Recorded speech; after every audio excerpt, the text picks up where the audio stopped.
Yield 5 minutes to the gentleman from Louisiana and the chairman of the subcommittee on water resources, Mr. Graves. Gentleman from Louisiana is recognized. Thank you, Mr. Chairman. I want to thank the gentleman from Pennsylvania for all of his leadership on this important legislation. I want to thank my friend from Oregon and my friend from California for working with us on this, as there is a bipartisan agreement to move this bill forward. Mr. Chairman, why are we doing this bill? People at home that are watching this, people that are living in their communities, why are we doing this bill?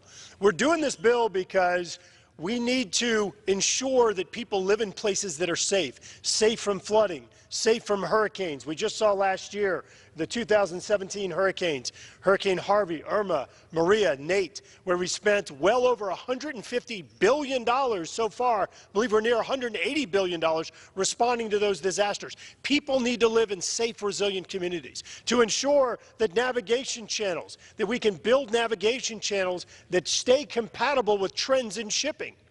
We built the Panama Canal. The United States built the canal, yet the Panamanians have stepped in and deepened and widened the canal and the lock system in a shorter period of time than we've been able to even deepen ports here in the United States. And then, of course, the environmental issues, the environmental consequences of many of these projects, including in my home state of Louisiana, where we've lost 2,000 square miles of our coast. And the Corps of Engineers has not stepped in and done a single thing to actually restore the environmental consequences of their actions. 2,000 square miles of coastal wetlands. If you or I did that, we'd be in jail today. So the reason we're doing this bill is because, as the ranking member, Mr. DeFazio, mentioned a few minutes ago, we have nearly a $100 billion backlog in projects. We're putting forth somewhere around $2 billion a year in construction funds. You can do the math.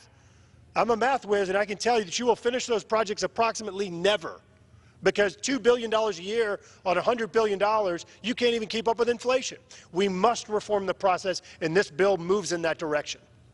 There are important reforms in this bill, like allowing the non-federal sponsors, the states, the parishes, the counties, the water boards, the ports, to grab components of these projects and move them forward on their own, working in collaboration with the Corps of Engineers to ensure that we're moving these projects forward efficiently, making sure that we're removing redundancies in the process and allowing these non-federal entities to use the same permitting process that the Corps of Engineers just went through and spent millions of dollars complying with, where we're still being respectful to the environment, but we're not forcing them to carry out redundant measures, paying twice for the same actions, because that doesn't make sense.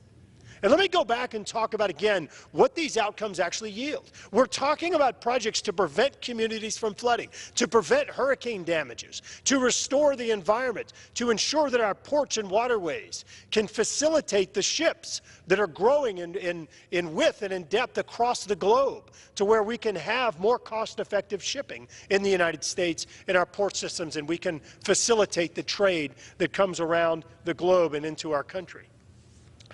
Mr. Chairman, they have projects that have been in the study phase, not for months or years, but for decades. We have projects that have been waiting on full implementation or construction for decades. Once again, my home state of Louisiana.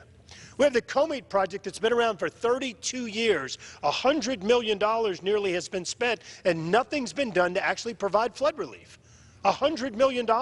We have another project in in south central Louisiana, southeast Louisiana, in Terrebonne and Lafourche parishes, where the Corps of Engineers has spent nearly $80 million and hasn't put a shovel in the ground yet. How do you do that when you look at the fact that we have a $20 trillion deficit and we're spending those sorts of dollars on actions that aren't benefiting taxpayers?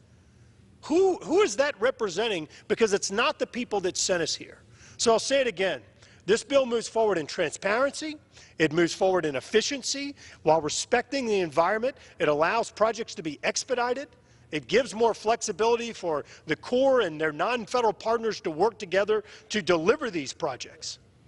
And one thing that's in here that I know the chairman is a big fan of, and we pushed as well, with our friends across the aisle is taking a look to study whether or not the Corps of Engineers should remain within the Department of Defense. Is this a mission that is truly compatible with our Department of Defense? I want Secretary Mattis focused on Syria and focused on Iran and North Korea and China and Russia and other threats to our country. I don't want him or her also worried about what's happening with a coastal wetlands permit.